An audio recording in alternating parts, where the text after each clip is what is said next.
Now, in October of 2017, there was an attempt on the life of the new Saudi crown prince, this bin Salman, who replaced Al-Walid,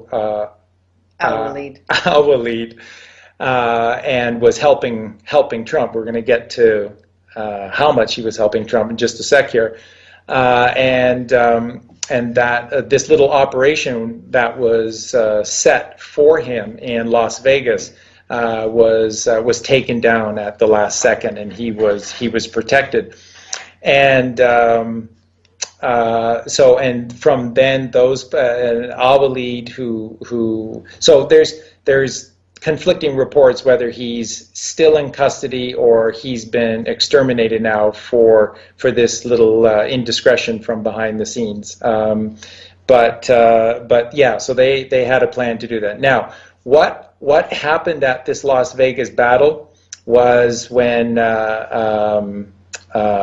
bin Salman was saved by the U.S. military through the intel received by the NSA, and then given to bin Salman by Trump. He was asked to take on an even bigger role, and he agreed to do it. He basically was saying to Trump, anything, my brother, anything, my brother. So what happened next? The next thing is that staying in the United States is that on Trump's behalf, bin Salman went to all of the major corporations, and in particular the media companies, so Google, Apple, Twitter, Facebook, Microsoft, all of these main companies were all targeted by bin Salman. And on Trump's behalf, he visited all of them. And of course, this is all verifiable. I've got all of the documentation, all of the imagery showing all of these meetings taking place in late October, early November of 2017. And this is bin Salman essentially helping Trump to do all of this work for him.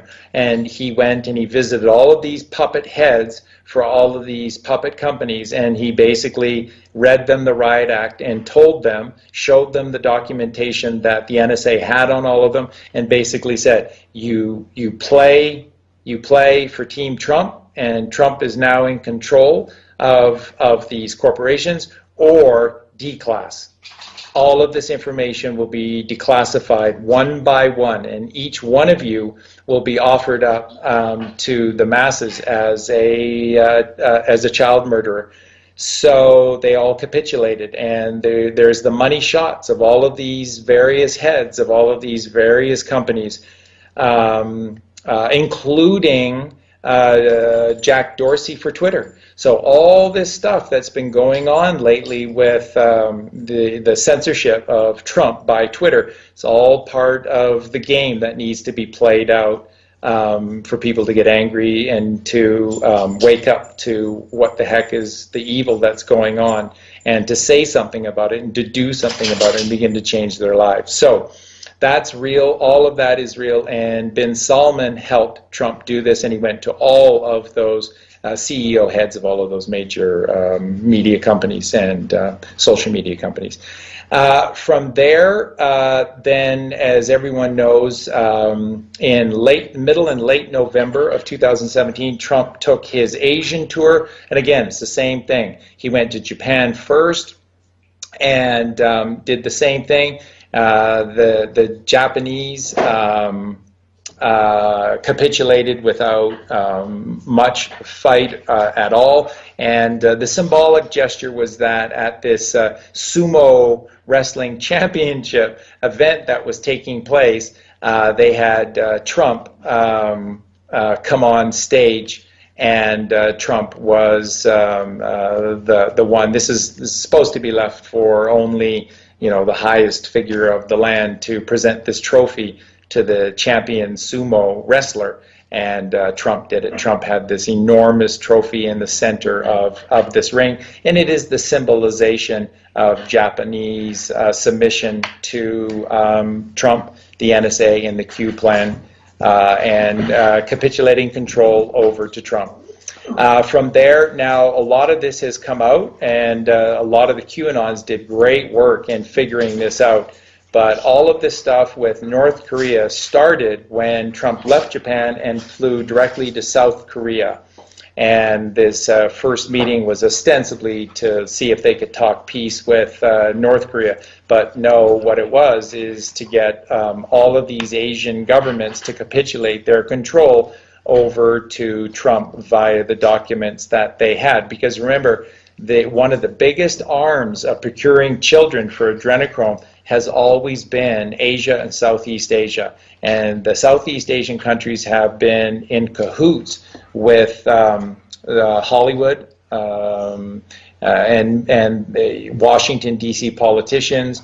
So a lot of these people who need children have weighed heavily and have leaned heavily upon these Southeast Asian governments to procure for them children. They demand it from them, and they've done it for years. So Trump showed up showing all of the documentation that they had, showing that they were all complicit and that these were all capital punishment criminal acts. So they all capitulated. And in secret, with that first meeting that Trump had to South Korea, in secret, Trump went to the North Korean border and he met with Kim and began the process of peace talks with the North Koreans. And then Trump, in subterfuge, in complete silence, completed those things on his own. And then, of course, as a huge surprise to the mainstream media, announced his treaty with Kim and the North Koreans. So all of this was done because all Trump had to do was to show him the power that he had.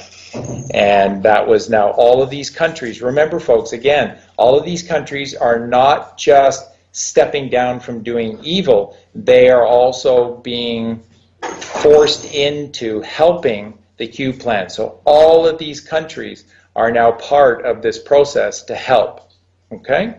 So a lot of people were, now the next stop was China, and this was huge. And Mark, I know that you have been very, very pleasantly surprised to see what the Chinese Free Peoples have announced publicly through Steve Bannon. That's right. Another story the mainstream media just forgot to tell us about. Completely forgot to mention that China has kicked out the communist devil-worshipping Satanists, and it's not that big of a deal. It's just a small story for the end of the news. Yeah, and it's not like there's a lot of people in China or anything, right? I mean, you know, maybe 1 million, I think. I don't know. I don't think there's that many. It's a huge deal, folks, and they ignored all of it. Now, and this is huge stuff. So first, everybody knows, but the press didn't make a big deal of it, but in the spring, not long after Trump had become president, the President Xi of China visited Trump at Mar-a-Lago in Florida. Trump's big resort house in Florida. And he visited with Trump. Trump hasn't been president for that long, and people were just absolutely shocked. And they were also shocked because, you know, the mainstream didn't do much of a job in reporting on this or anything, but he did. He came all the way from China and met Trump at Trump's leisure at Mar-a-Lago. That's a huge deal. So after Trump cleans all the house in Southeast Asia, he then goes to China. And where do he and Xi meet in China? In the Forbidden City.